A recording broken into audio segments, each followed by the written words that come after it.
Before my life spiraled into a storm of accusations and court battles, things were different. I thrived in the comfort of my small Ohio hometown where everything felt familiar. My days were filled with engineering projects, laughs with college friends who became business partners, and peaceful evenings with my wife, Tammy Jo. I thought life couldn't be better. Trust was natural, and betrayal seemed like a plot reserved for TV dramas. Tammy Jo's lively spirit and bright smile defined my early adulthood. We met young, fell in love quickly, and jumped into a fast-paced romance. I trusted her, us, and our future. But love proved more complicated than I imagined. I didn't see the collapse coming, and my once reliable peace was about to shatter. Take a breath, Danny, and calm down. Dave Peterson, my childhood friend turned county sheriff, tried to keep me steady as I explained the mess I was caught in. Bright lights glared overhead like an old detective show. Despite the tension, the setup was so cliché I nearly laughed. The only person not amused was the serious district attorney, Martha Erickson, whose sharp gaze and constant pen-clicking amped up the pressure. Martha, a decade older than me, divorced and somewhat heavy-set, leaned forward, her brown hair falling past her shoulders. She had a kind side, but right now, she was all business. Sitting beside her was my lawyer, Joe Colston. For a small-town attorney, he was decent enough. He once had a shot with a big company in Detroit, but opted for a laid-back life, often giving legal advice online for quick cash. Joe, in his 50s with a receding hairline and a Trump-like comb-over, would look better embracing baldness. Joe, you've got 3 choices. Accept your baldness and comb it normally, get a transplant like Elton John, or shave it off and channel Professor X. Remember that prosecutor from Florida? He shaved his head, gained a cool nickname, and turned heads. Joe wasn't paying attention, just tapping his legal pad. Next to Joe, separated from me by Dave, sat Allison Payne. She used to be Allison Scott until I married her, unintentionally making her name the punchline of countless jokes. Allison is beautiful, petite with striking curves. Her red hair, like a fire engine, flows perfectly, and her healthy, sun-kissed skin is flawless. Her green eyes and captivating smile make people listen, though some guys are so mesmerized they miss her words. That was me once. I fell for her, and now we were married. Allison's small frame doesn't align with the typical assumptions. Her figure is proportionate, her smile precise. Today she beams at me, and everything else, the charges of attack, attempted murder, and serious harm, fades away. Allison, facing her own charges of hijacking and false imprisonment, is by my side. This is my girl. Tammy Jo's glare was filled with anger, jealousy, and resentment toward Allison, draining the room of any ease. Her parents, decent but unimaginative folks, weren't to blame for her behavior. Tammy Jo, or TJ as she preferred, had 2 friends who barely remembered her nickname, while others called her a pleasure, unrelated to her last name. I had my own nickname for her, Skankzilla, when I bothered addressing her. Tammy Jo, my ex-wife, was nothing like Allison. She was taller, curvier, and not as cute. Once she was attractive, with long dark hair, blue eyes, and an impressive figure, but time and life had changed her. Back then, I liked things in excess. Tammy Jo's striking legs and curves fit that mold, but our impulsive marriage fell apart soon after I graduated. All right, are you or aren't you responsible for what happened to the victim? Dave, now Sheriff Peterson, shouted. It's complicated, Dave. Maybe, but it's not really my fault, I replied. So it's her fault, right? Dave asked, pointing at Allison. Not entirely, I said, glancing at Allison. Look at her, Dave. She's beautiful. Focus, Danny. Who cut off the mayor's sons? You know what? Dave pressed. I have the answer, Sheriff, I said, holding back a laugh that would have set Allison off too. It was an accident. I was trying to help him, I explained, catching Martha's frantic note-taking. Martha, jerk is spelled with 2 S's, I said. Danny, how is this Tammy Jo's fault? She was in Michigan when this happened, Dave questioned. This started 3 years ago when we were married, I admitted. All right, we have time. Start from there, Dave said, gesturing to the coffee on the table. Allison raised her hand. Can I sit there? It's going to be a long story, she asked, pointing at my chair. If Danny's okay with it, Dave said. Allison didn't wait. She crossed the room, sat on my lap, wrapped her arms around me, and rested her head on my shoulder. The collective reaction from the room was palpable. Hell no, Tammy Jo yelled. I don't want her on my husband's lap. Ex-husband, I corrected. If she hadn't stolen you during our rough patch, you'd still be my husband, Tammy Jo snapped. You mean our divorce? I shot back. Tammy Jo had a knack for liquidating the mood. Does anyone mind Allison sitting there? Dave asked. No, just start the story, Martha replied. Joe, my lawyer, chimed in. Whatever keeps my client happy works for me. He might have glanced at Martha's feet, but I wasn't sure. All right, 3 years ago, I was doing well. I had an engineering degree from the University of Michigan and started a consulting firm with George, an electrical engineer, and Marty, a mechanical engineer. While jobs were scarce, we defied the odds, bypassed the big three, and built our own business that attracted plenty of clients. Tammy Jo and I had been together since our first love, and marriage was always a given, just a matter of when. During college, Tammy Jo kept her vow to remain a maid until marriage, despite being known for her wild side. But things took a dark turn at her 20th birthday party, when some guys at her school got her extremely drunk and attacked her. The next morning, she realized something was wrong, but couldn't piece it together. The men involved blackmailed her to stay silent, demanding more from her in exchange for their secrecy. Initially, she complied out of fear, but eventually it became a pattern, damaging her reputation beyond repair.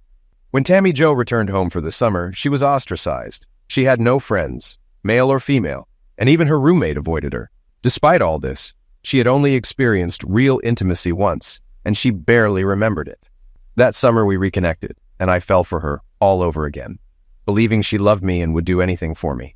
Early in our marriage, she was kind and devoted.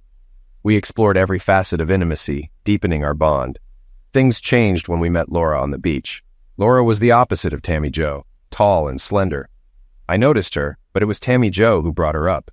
She's hot, isn't she? She asked. Surprised, I replied, not as hot as you, honey. Tammy Jo then hinted at a bold birthday gift idea. I didn't dwell on it, having just splurged on my dream car, a Ford GT. It was my reward for our business success and the most extravagant purchase I'd ever made besides our house. I spent the day driving it, thrilled with my new toy, when Tammy Jo called. Danny, come home and open your present.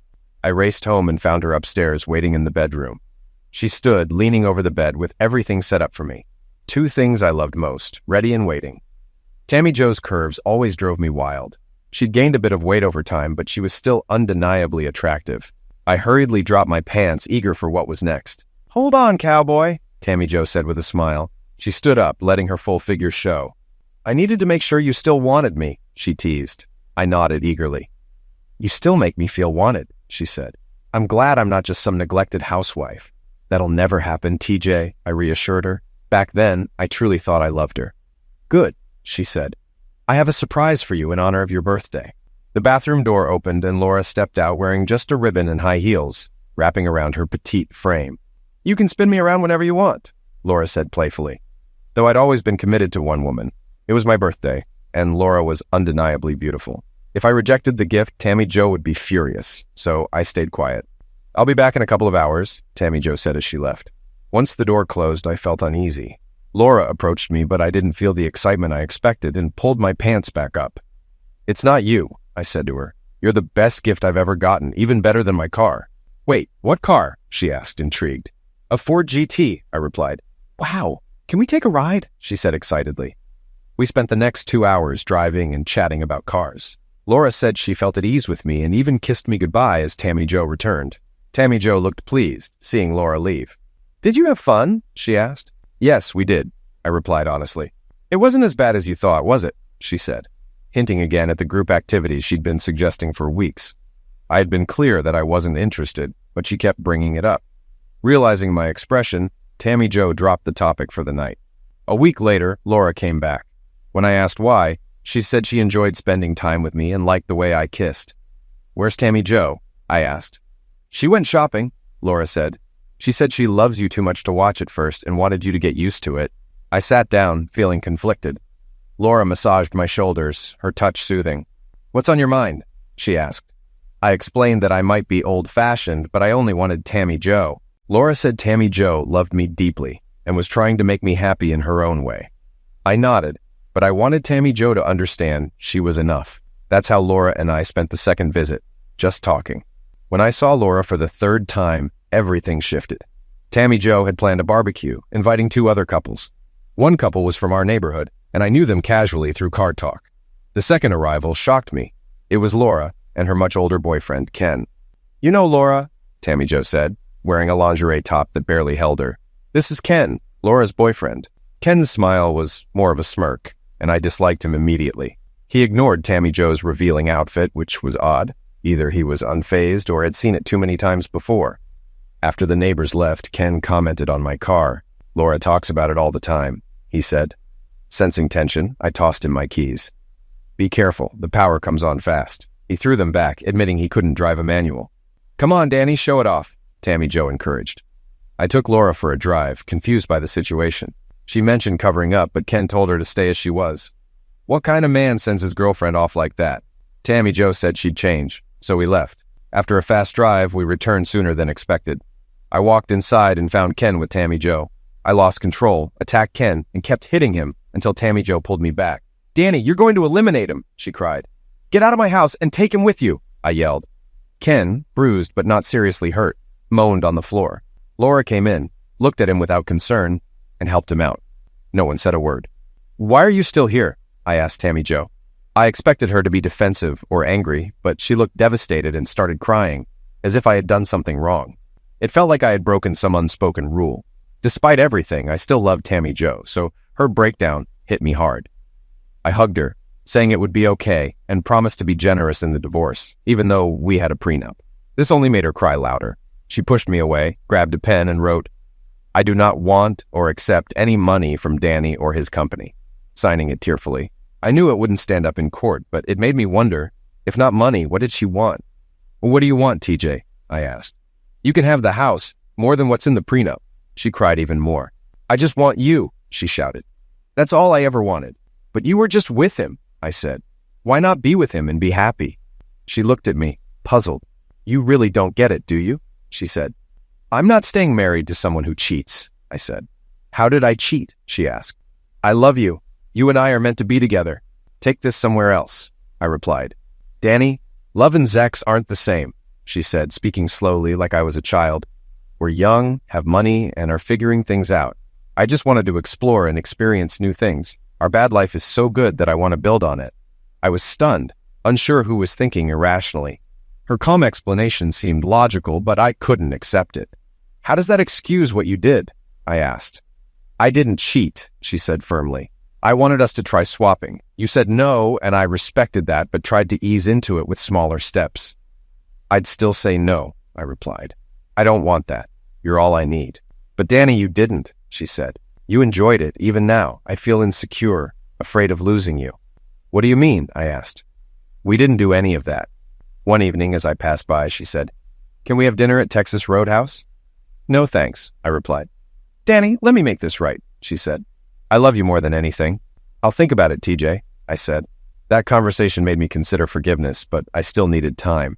The wound was fresh, and I barely spoke to her for days. I wondered how Laura felt or how Ken fared after the fight. At the barbecue, it had seemed like things were off between Laura and Ken, maybe explaining why he allowed her involvement. Despite Laura's beauty, I couldn't trade her for Tammy Jo. I loved Tammy Jo deeply and couldn't imagine life without her. The next morning, before leaving, I kissed her goodbye. She sighed and tried to pull me into bed. "I've missed you," she whispered. I went to work and immediately called Laura. She sounded down, and I worried Ken might have taken out his anger on her after the fight. "Laura, are you okay?" I asked. "Not really," she said, her voice tinged with sadness. "What's going on?" I asked. "Can we meet and talk?" she replied, giving me the address of a park near her house. I felt uneasy about going to her place, so I agreed. When I saw Laura at the park, she looked as beautiful as when I first saw her playing tennis. But now she was crying. "What's wrong?" "I'm sorry for what happened with Ken," I said, though I wasn't truly sorry, just worried about her. "Why did he do that?" she asked, confused. "Because he thought we were involved and didn't like how I reacted when I found him with Tammy Jo," I explained. "That's what bothers me most," she said, tearing up. "What do you mean?" I asked. "You can tell him the truth, and he'll back off." Laura burst into tears, and I led her to a bench. "What's wrong, Laura?" "I messed everything up," she sobbed. "That's why I don't have a chance with you, isn't it?" "What are you talking about?" I asked. "Your wife paid me to show up at your house for your birthday," she admitted. "I'm a student with loans and bills. She offered me $1,000 and I couldn't pass it up. I liked you, and it was supposed to be one time.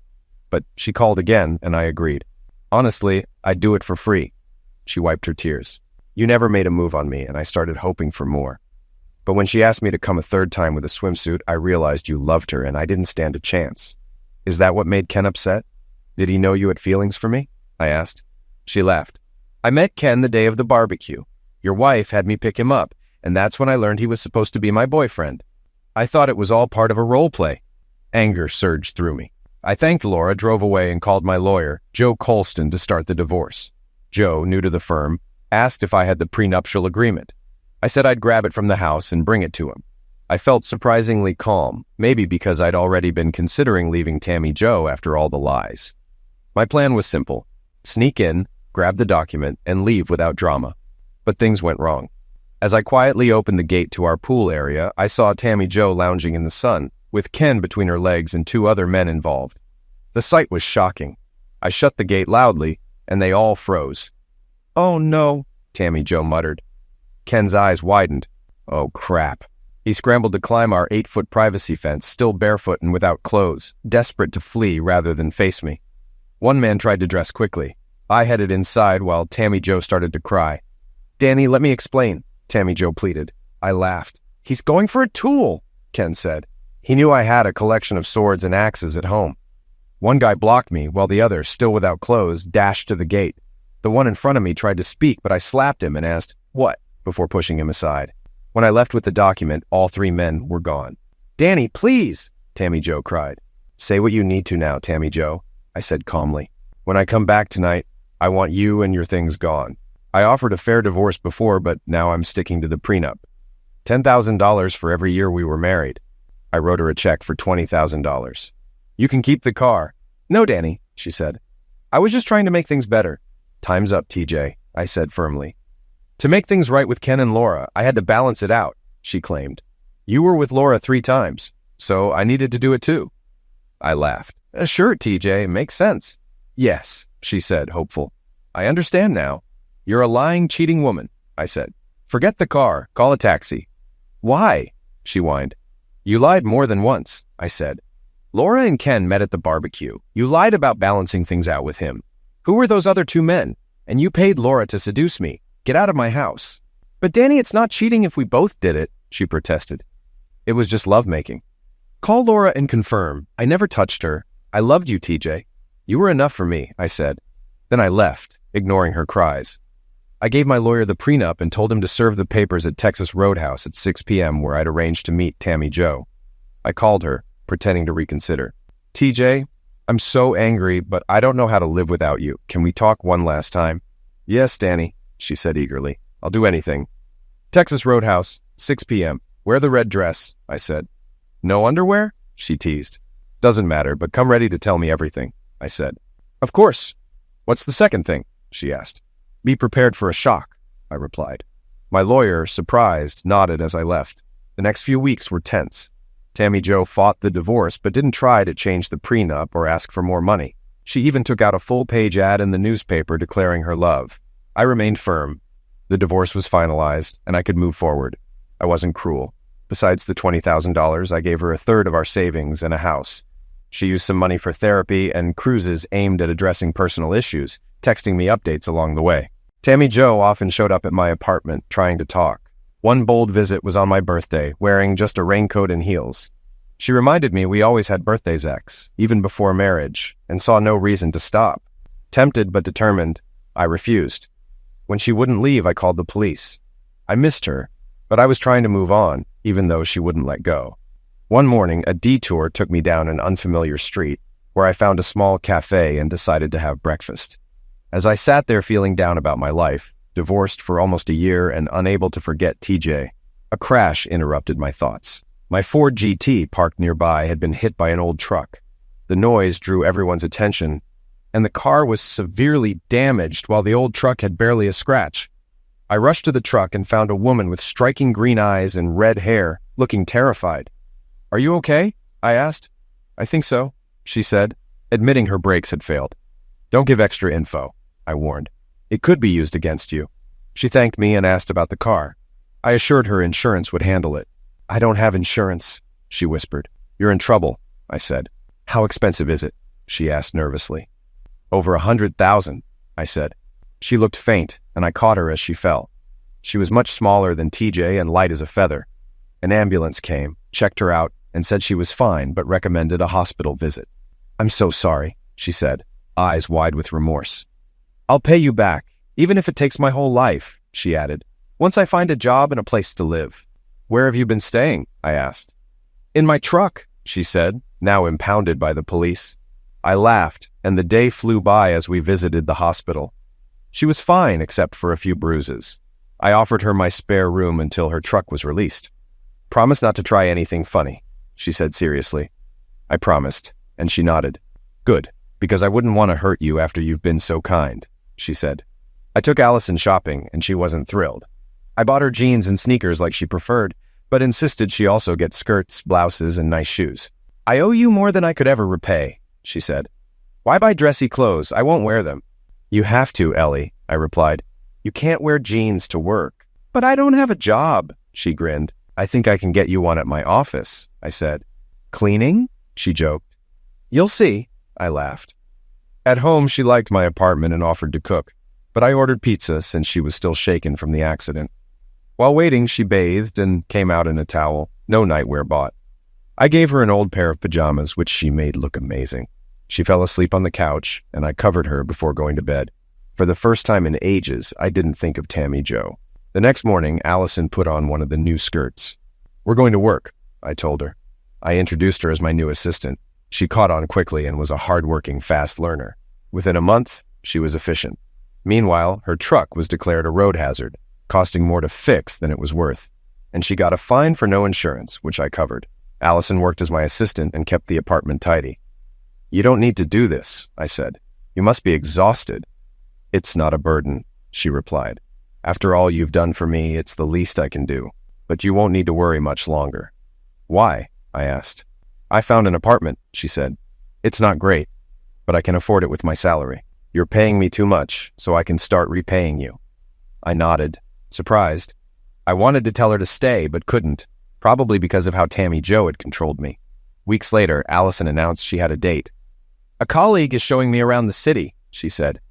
I felt angry, but said nothing. She looked stunning when she came out, which only made it worse. "Don't wait up, I might be late," she said cheerfully. "Just go," I muttered.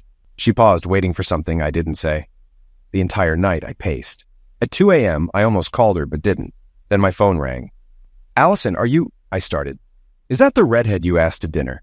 Tammy Jo's angry voice cut in. "What's wrong with you, Danny? I'm in therapy trying to fix us, and you're seeing someone else." I almost laughed, but was too mad at Allison. "Tammy Jo, we're divorced. We have nothing to fix. You wanted to experiment, so now we're free. You do what you want. I'll invite redheads to dinner." "She's so tiny," Tammy Jo said. "If you care about her, you should let her go. I might ruin her." I laughed and hung up. At 1 a.m., Allison came home, and I ran to my room. The next morning, she seemed happy, but said nothing, and I avoided her all day. When she came to my office at lunch, I told her I was too busy. "We could order in," she suggested. "I'm not hungry," I replied. She looked hurt, but walked away with Carolyn. Later at 3 p.m., Tammy Jo called. "Good job, Danny," she said. "I was serious about hurting her. You're mine, and I'll get you back." I hung up. Allison went out every night, and tension grew. Finally, I asked when she'd leave. "Soon," she said, looking unhappy. That evening, after Allison left, someone knocked. It was Joe Dawson, the building's head of maintenance. "Why are you treating Allison this way?" he asked. "What are you talking about?" I replied, suspecting Tammy Jo's involvement. "She's crazy about you. You bring women home and make her leave." I laughed and showed him my empty place. "You've got it wrong, Joe. Allison is the one going out every night." Joe looked surprised, then laughed. "Same thing my mom did to my dad. Come see." He led me to the laundry room and opened the door. There was Allison, reading and yawning. "She's been doing this every night," Joe said. Relief and frustration hit me. Joe called later to say Allison was on her way home. I left, turned off the lights, and waited in my car down the street. When she peeked outside to check if I was gone, I returned with my shirt unbuttoned, lipstick on my collar, and my zipper down. Allison, arms crossed and furious, shouted, "Where were you?" She noticed my disheveled look and started crying before running to her room. I knocked and heard her sobbing. I opened the door to see her face down, crying. Despite my anger, my feelings for her were strong. Part of me felt she deserved the hurt for playing games, but seeing her like that made me regret it. "I'll leave tomorrow," she said, still crying. "Don't go, Allison," I said. "How could I be so stupid?" she sobbed, her face turning from tearful to angry in an instant. "I never wanted this," she cried. It was Carolyn's idea, and look where it got us. Ellie, what do you mean? I asked. My confused look seemed to spark more anger in her. Oh God, you're such a jerk. Why couldn't I fall in love with someone who wasn't broken? She said, glaring at me. Love? I said, pointing at her, the word tasting strange after Tammy Jo. Me? I asked, surprised. Why do you care? She snapped. Just another thing for you to mock while you date every woman you meet. What are you talking about, Ellie? I asked, confused. I'm not stupid, she shouted. You come home smelling like perfume, lipstick on your collar, clothes a mess. Let's review, Ellie, I said. Maybe you really are mistaken. She looked ready to argue, but I covered her mouth with my hand. Can we talk calmly? I asked. She nodded. When I removed my hand, she tried speaking again, so I kissed her. Her soft lips were hesitant at first, then she melted into the kiss and responded passionately before suddenly pulling away. I shouldn't have done that. You just came back from someone else and you called me stupid, she said. Then why did you? I teased. Because She trailed off, lips pursed. Love me, I said mockingly. No, she snapped. You already said it, I replied. She glanced at the lipstick on my collar. Where else do you have lipstick? She demanded. On your dressing table, I said. It's yours, Ellie, and the perfume is yours too. Realization crossed her face. I beat you at your own game, I said. If I wanted anyone, it'd be you. Your plan worked. I was jealous, but couldn't say it after what Tammy Jo did. Ellie nodded, holding out her hands. I wanted to trust her, but needed her honesty. You went on dates, and I felt jealous. I wanted you to feel the same. I didn't want to do it, she admitted. Caroline said you'd never open up unless pushed. I just wanted you to tell me not to go, but you never did. We tried hiding it at work, but it didn't last. Within days, coworkers joked, looks like you finally pulled your head out of your A. Caroline was the first to notice. After a meeting, she looked between us and said, you two are together, aren't you? You're in love. Carrie, that's absurd, Marty, one of my closest friends, said. He'd never go for it. But Caroline saw through it. Allison, stand next to him, Caroline ordered. Allison obeyed, avoiding my eyes. See how she lit up? Caroline exclaimed. How did I not see this? June brought big changes. I married Allison, and we bought a beautiful house.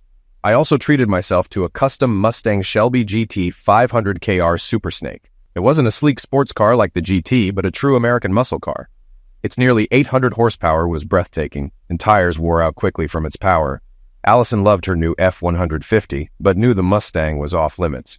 She was my soulmate, with no doubts or conflicts like with Tammy Jo. We completed each other. When Tammy Jo learned about my wedding, she was furious. Her first encounter with Allison was memorable. Get away from him, witch, she screamed, bringing a scene from Aliens to life. Allison, calm as ever, stepped up to Tammy Jo and looked her over. Tammy Jo, visibly upset, was nearly hyperventilating. The commotion drew the attention of nearby men, their eyes darting to her heaving chest. But I felt none of my old attraction. Her hold on me was gone. Allison, she's right, isn't she? Tammy Jo sneered. Allison glanced at me and I nodded. Yes, she's right, but it doesn't matter now. Tammy Jo's rage flared.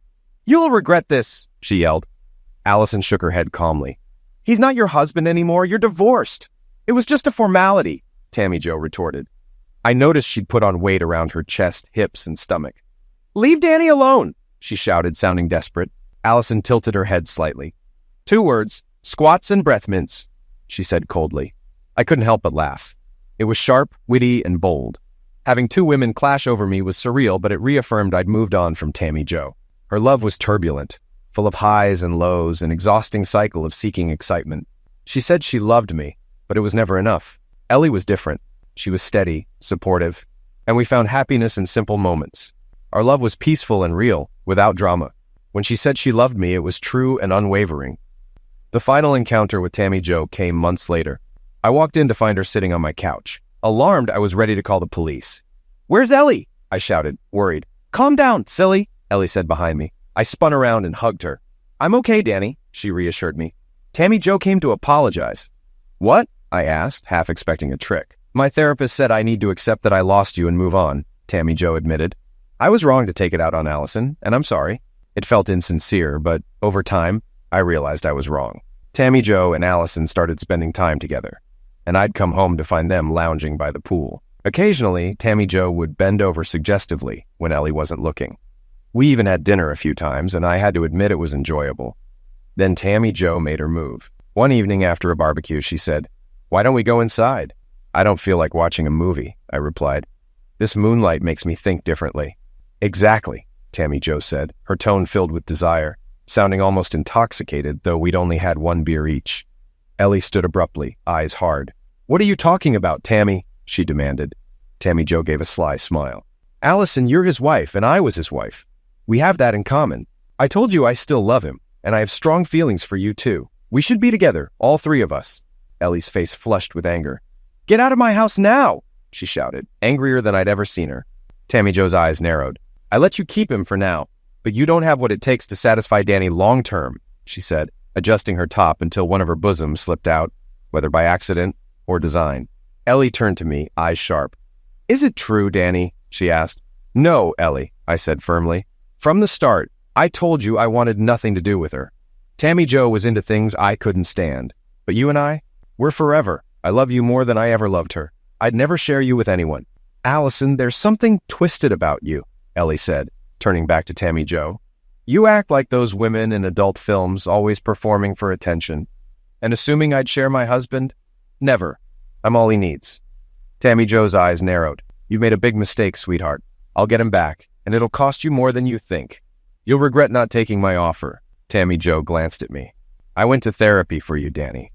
I realized other guys' attention was nothing compared to just watching a movie with you. I was willing to share you temporarily to win you back. Weeks passed without seeing Tammy Jo, but I heard stories about her reckless behavior. My accountant mentioned she was nearly out of money and could lose her house. She started dating Bobby McGillicuddy, the mayor's son, known for trouble and a record of sexual attack charges. Some settled and one reduced to misconduct. Their relationship made sense. They were both chaotic. She needed his money. He needed her wild energy. 2 weeks later, my life changed. Dave Peterson, the county sheriff, and an old friend pulled me over on my way home. Danny, come to the hospital, he said urgently. Dave, what happened? I asked, fear tightening my chest. He didn't answer, just drove with the siren blaring. I feared Ellie was dead. At the hospital, doctors wouldn't meet my eyes.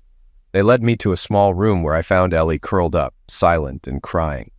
I rubbed her back gently, and she sighed, a small sound that gave me hope.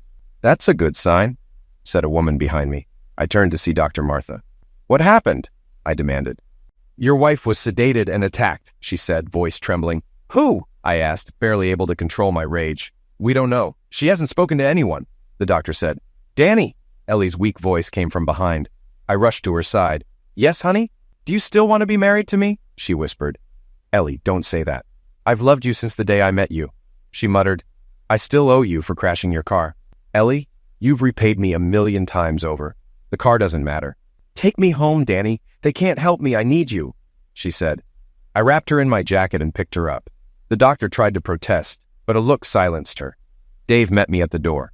Danny, I need to ask her questions. She's a victim, not a suspect. Find who did this before I do, I said, eyes cold. Dave stepped back, hand on his magnum. Sorry, Danny, he muttered. I looked at a nearby guard. Did you see that? Yes, sir. He reached for his tool, the guard confirmed. Good, I said. Dave's face fell. What are you doing? He asked. Now there's a witness that you threatened an unarmed man holding a victim. The public won't like that, I said. Danny, it's not what it seems. Until this is resolved, that's how it stands. I'll get lawyers and security to protect her. Can I come by later to ask questions? Dave asked. She's been through enough. I'll call when she's ready. It took days for Ellie to feel better. Dave came to ask questions, which was necessary but hard to watch. When he asked me to leave the room, my instinct to protect her fought against the need for answers. When Dave left, my anger surged again. Watching Ellie struggle to describe what happened, reliving the trauma as she recalled details about those men, it was like reopening a wound that hadn't healed. We'll get through this, Ellie, I said. We'll be fine. You don't want me to leave? She asked. I was stunned. Why would you even think that? I love you more than anything. Why would I ever want you to go?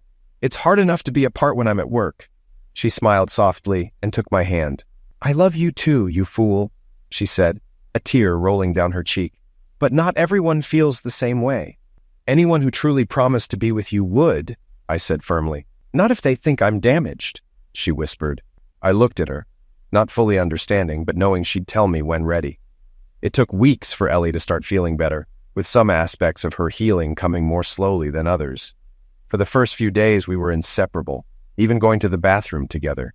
She couldn't stand being alone, even for a moment. It was challenging. No man wants to see everything a woman does in there. I was amazed at some of the things my wonderful wife did regularly. I thought our intimacy would take time to return, but I was wrong. As soon as her bruises faded, Ellie wanted to be close again, as if she needed reassurance of our bond. We made love slowly and gently, and she never wanted it to end. It was a moment that proved we were okay. The biggest challenge was getting Ellie comfortable leaving the house and being around others. One evening, Tammy Jo visited to apologize again. She noticed the changes in Ellie, but claimed not to know what had happened. This set off alarm bells for me. Everyone who came to offer support was in touch with Tammy Jo, so how could she not know? I felt something was off.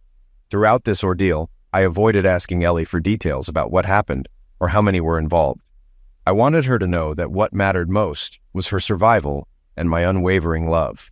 Where I grew up, even a kiss with another man could ruin a woman's reputation, and her partner would leave her to maintain his honor. I feared I might lose Ellie, who was the best thing that ever happened to me. Ellie, you'll never lose me. Unless it's because I go to jail for finding and dealing with those responsible, I told her. We went inside, held each other, and fell asleep. Now I realize that might have been the wrong thing to say. It's been months since the attack, Dave, and your department still hasn't made any progress. You've called her multiple times for statements, but you haven't learned anything. I see now that you knew about Bobby and possibly his friends all along. You ignored it, Dave, prioritizing your job over justice. Dave opened his mouth to speak, but stayed silent. A few weeks later, one of the men who held Ellie's hands during the attack died from an overdose. We didn't know he was involved until Bobby mentioned it. Didn't they tell you? The other one died 2 weeks ago, Bobby said. They said it was a hunting accident. Ellie may have known, but she had nothing to do with their deaths. At that time, I was facing my own struggles. I felt my world crumbling, certain I was going to lose what mattered most. Ellie and I moved forward, realizing you'd probably never catch them, Dave. I started suggesting to Ellie that it might be time to start a family, but she avoided the subject or changed it. One day I pressed her.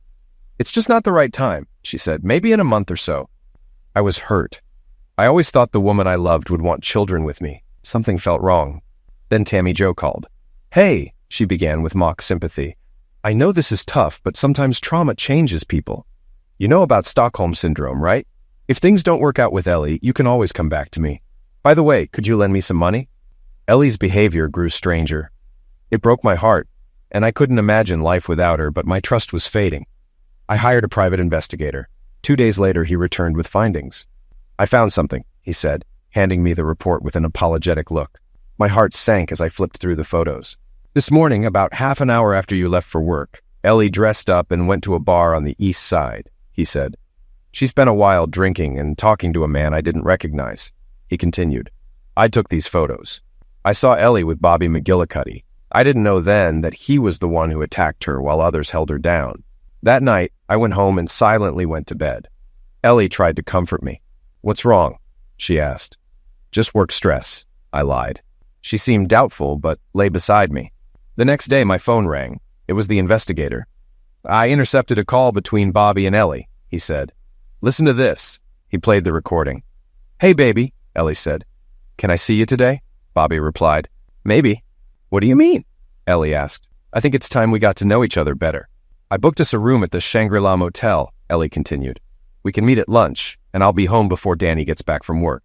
Why do women always mention this guy? Bobby said. He's not that special. If you insult Danny, I won't sleep with you. I'll just beat you up, Ellie said angrily. Her tone was intense. If she loved me, why was she doing this? Okay, baby, Bobby said. I get it. He's not into wild stuff, huh? As far as I knew, neither was Ellie. Now, nothing surprised me anymore. Exactly, Ellie said softly. If you follow my rules, it'll be an experience like nothing you've ever had. She gave Bobby directions to the motel and the room number. Anger surged, and I threw my phone across the room before picking it back up. Sorry, man, my private investigator said. It's tough, but at least now you can end things and move on. I've been through it. Just keep trying until you find the right one. With tears streaming down my face, I told him I thought I had already found her. I sat at my desk staring at my computer but doing nothing. My mind was consumed with thoughts of Ellie. Ideas of revenge crept in. No, I wouldn't. But maybe I could make her pay for the car? Probably not. Still, I knew I wouldn't go quietly. Lost in thought, I realized it was almost noon, and Ellie would soon be meeting Bobby. I decided to crash their meeting and make it clear she wasn't welcome back. Maybe I'd even teach Bobby a lesson. I rushed to my Mustang and started it just as my phone rang. It was Tammy Jo. She asked how I was and mentioned she was starting fresh, wanting to be friends. Knowing I'd need support soon, I spoke to her while driving. When I reached the motel, I told Tammy Jo I'd call back later. She sounded so cheerful that I almost forgot her past betrayals. I wondered if people really could change, but realized I was bracing for the loneliness I'd face without Ellie. I felt desperate, trying to use Tammy Jo as a lifeline against the despair I anticipated, but I realized it would be foolish to leave one cheater only to get involved with another. I found the room Ellie had mentioned. Peering through the window, I was shocked to see Bobby without clothes and handcuffed to the bed, while Ellie stood over him, fully clothed. I'd seen similar scenarios online, so it didn't seem out of place at first. Ellie slapped Bobby repeatedly, hitting him with surprising force. I remembered her telling him he had to play her game to the end. Slowly, I turned the doorknob and stepped inside. She was too focused to notice me. "I'll be a great mom, you know," Ellie said. "Too bad I couldn't get to your friends. They were already dead when I figured out what needed to be done." "You'll never be a mother, you psycho," Bobby spat. "As soon as I'm free, you're finished." "Who said you'd be free?" she countered. "I'll do anything to protect Danny. I can't let you leave." Then I noticed what was in her hand. It was small in my eyes, but in hers it looked formidable. It was a Venetian axe, a combat replica from a museum catalog, a one-handed, single-headed battle axe from 14th century Italy. The handle, wrapped in wire, was slightly curved and made of chrome-plated steel with brass accents. A lion motif decorated the back of the head, and the sharp front edge gleamed dangerously. Unlike most axes meant for breaking armor, this one was sharp. I suddenly realized this wasn't about infidelity. I was missing something. Ellie hadn't betrayed me. She had lured Bobby there for another purpose. What did she mean when she said she'd do anything to protect me? "Oh, damn, you cut me, you crazy woman," Bobby shouted. "You don't need to protect your precious husband. He's already doing all that martial arts nonsense. Besides, this was always about him. Tammy Jo would have torn us apart if anything happened to him. It was her idea. She wanted to make him think you were unfaithful, so she'd get another chance with him." He changed his tone. "Look, I'm sorry I got mixed up in this. I'm sorry for what we did to you.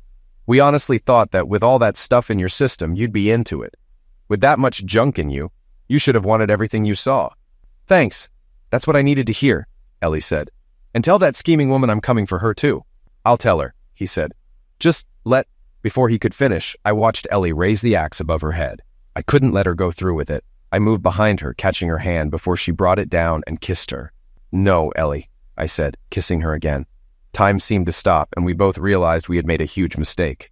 A few weeks ago, when I said I'd kill those responsible, she thought I'd end up in jail. To prevent that, she decided to take matters into her own hands. The first 2 men died in accidents, but she lured Bobby here to finish the job. I'd been down these past days, and she assumed it was due to frustration.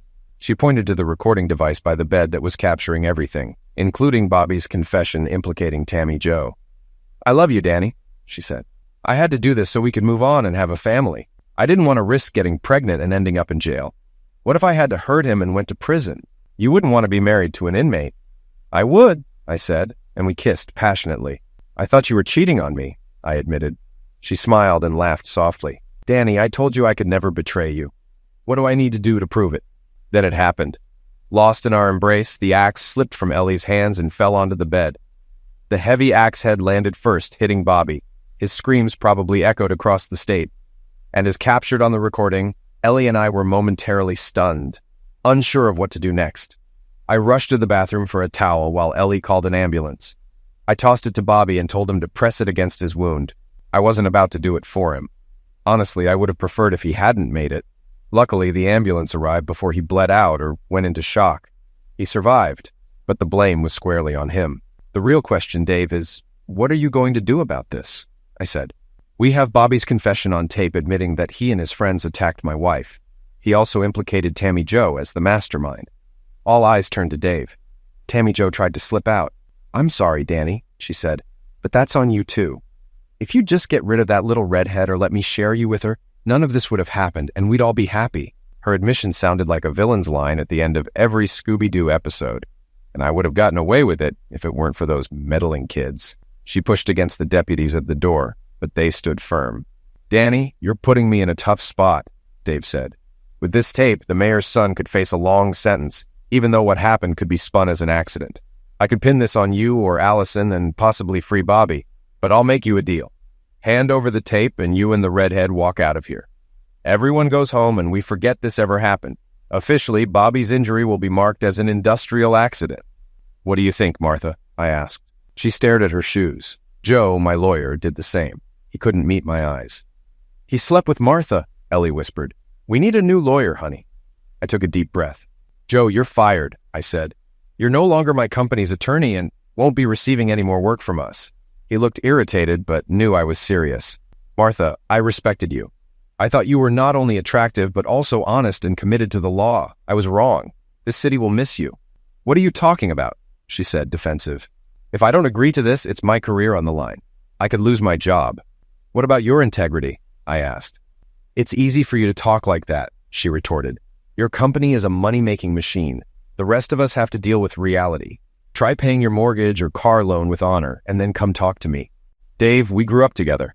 I thought you'd stand up and do what's right, not just follow the mayor, I said. Danny, this is what's right for me and my family. I have kids to support, but at least look at it this way. Bobby won't hurt anyone else, even if they manage to reattach him, Dave said, staring at the floor. And Tammy Jo will suffer too. Seeing you and Allison together will be a constant reminder of what she lost. You two have enough to start fresh somewhere else. Okay, Dave, I said. I hoped it wouldn't come to this. To what? He asked with a sigh. Mustang, I said loudly. Everyone in the room stared at me as if I had lost my mind. Danny, why are you shouting? What does your car have to do with this? Dave asked, confused. That's the code word I was told to use, I explained. He looked at me, puzzled. Within moments, heavily armed officers with FBI and state police vests stormed the room. They quickly handcuffed Tammy Jo, Martha, and Dave, warning the deputies not to interfere. A man in a suit entered after everyone was secured. Dave, Martha, and Joe recognized him. It was the state attorney general. Dave and Martha were charged with breach of public trust and conspiracy to obstruct justice, and the mayor would likely face charges too. Bobby was charged with attack, and Tammy Jo faced charges of solicitation and conspiracy. Joe was at risk of losing his law license for professional misconduct. The attorney general reassured us that Bobby's injury was considered an accident, and neither Ellie nor I would face charges, especially considering the conspiracy to protect her attackers.